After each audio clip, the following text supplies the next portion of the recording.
Mega carrier loses half its value in a day amid fraud allegations. Talk a little bit about this. I just found a story on it. All right. So we got a lot of news to go over here. I went on, I'm part of different groups. I got like 3 different trucking groups on my Facebook page that I'm part of about Celadon.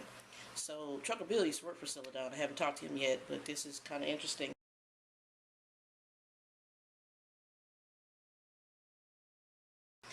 But it says Celadon stocks tumble as lawsuits alleging financial cover-up pile up.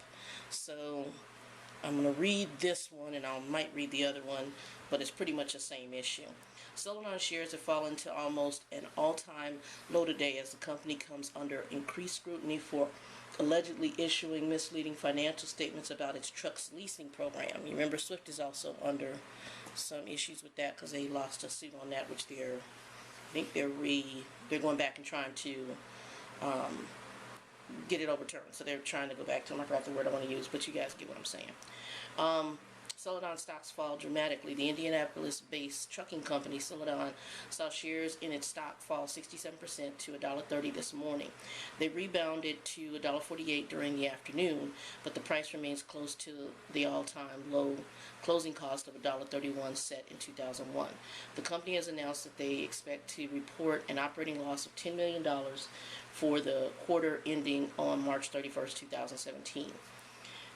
Then it says C-suite shakeup. Leadership in the company has also been shaken up, with the chief operating officer Eric Meek handing in his resignation and Jonathan Russell being promoted to president and COO of Celadon.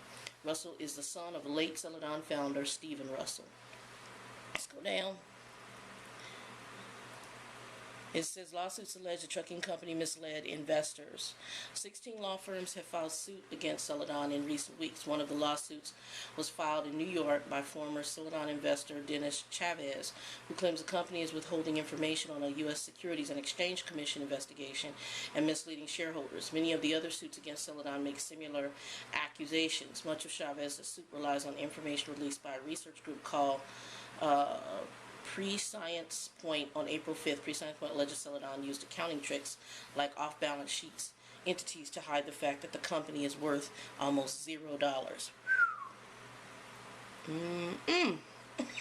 I used to work in the brokerage industry, so they're not going to have a good day, because if the SEC is investigating them on this level, it's going to be a bad day.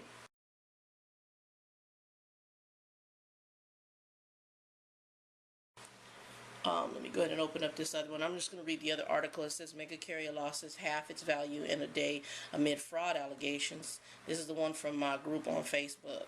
Celadon's group lost more than half its value on May 2nd after an accounting firm withdrew several years of audit reports, and the company announced that its previous financial reports may not be accurate.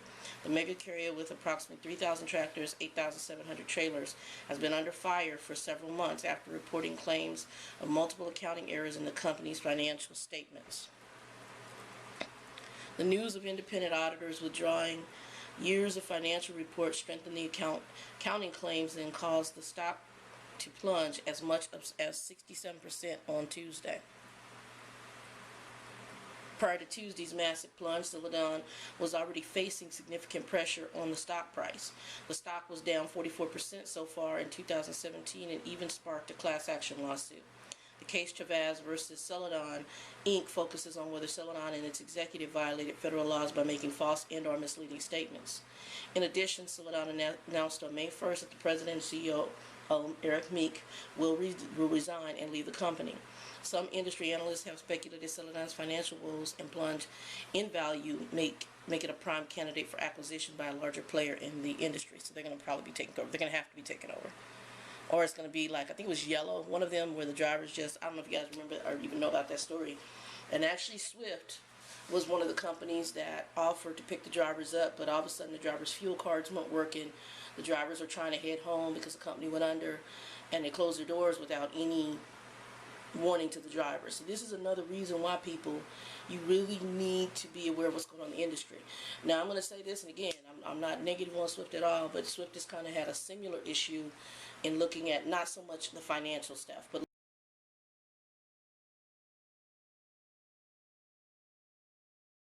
at how their lease practices are, which this is somewhat tied to it, obviously we can see. And so there's going to be an overhaul, I really believe, in the industry about lease practices, which I think needs to happen.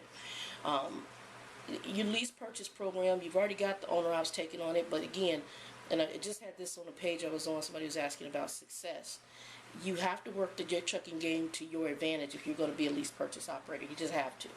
And you know, I don't have a problem with lease purchase, and I know it's really the companies are going to actually, you know, it's been in the industry, the companies are kind of getting over, but a lot of people want to take those risks because they want to own their own business. They love you know, they like the industry, they see the possibilities, and you know, they want to have more say in what they do. They also may want to make a little bit more money, and there's a way to do that as lease purchase and OOs.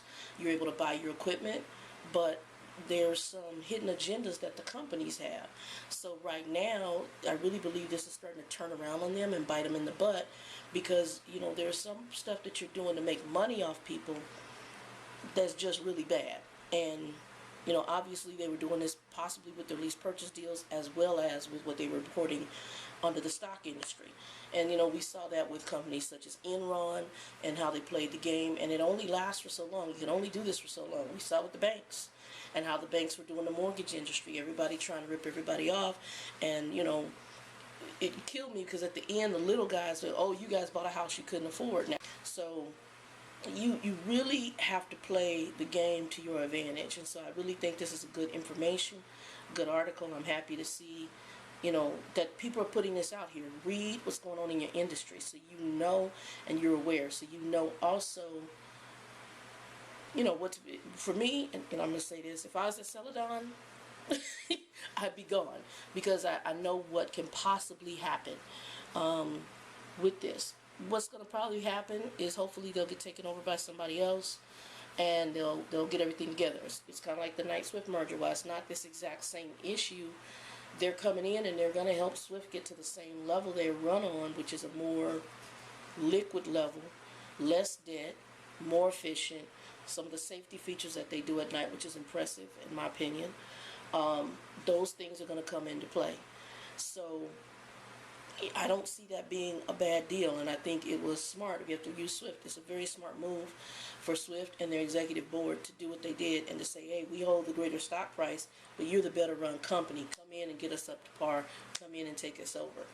So, you know, I pray for the drivers and the people that are working there that happens, so that these people are just not butt out of jobs, and that somebody comes in, takes it over, and gets it running a lot better than what it is right now.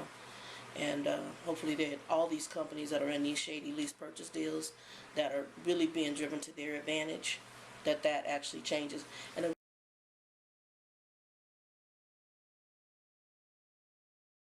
real quick story I'm going to tell you. I was working with a driver, I'm not going to say what company, and she had worked for an owner-op for this particular company. So I'm going to say this for my lease purchase drivers. And so what happens is the company usually sets you up with the maintenance account. Most maintenance accounts are about $10,000 maintenance, something around there. They would take the truck in for something that would go wrong, and they would get that particular item fixed, and they'd go back out, and next thing you know, they're broke down again.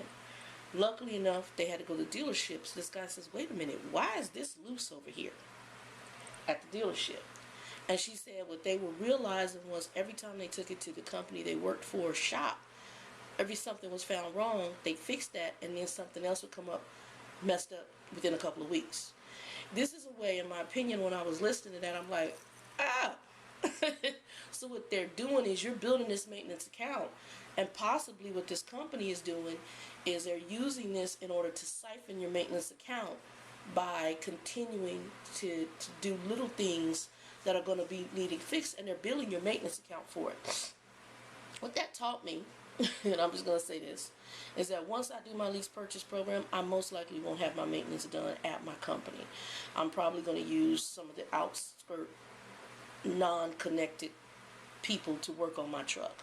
Because again, you have to work the game to your advantage, and that's what they're doing.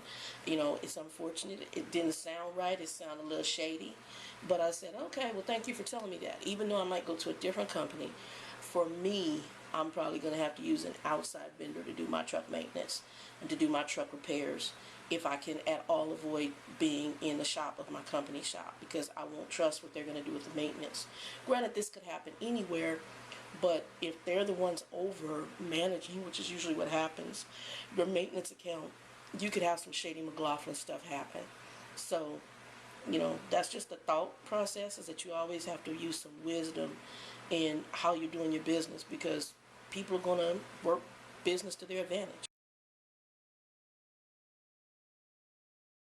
I'll be back out on the road here hopefully after the 12th, so within the next 2 weeks after the 12th. I've got to talk to my company because there's some medical stuff I have to take care of before I go back out. I got some DOT stuff I got to do. I'm getting the physical done this week. My license is on suspend right now because I had the fracture, so I couldn't do my DOT physical, but I'm getting that done this week. And I got to go down to commercial DMV and get that done. Anyway, this is it, y'all. I'll give you some more details once I'll keep doing these, but once I'm back on the road, I'll get you some shots, and hopefully once I get in my own truck, I'll get you some shots and we'll talk, and I'll have more videos coming up. God bless you. Be safe out on the road, and never let people take you on your rides, but enjoy your rides.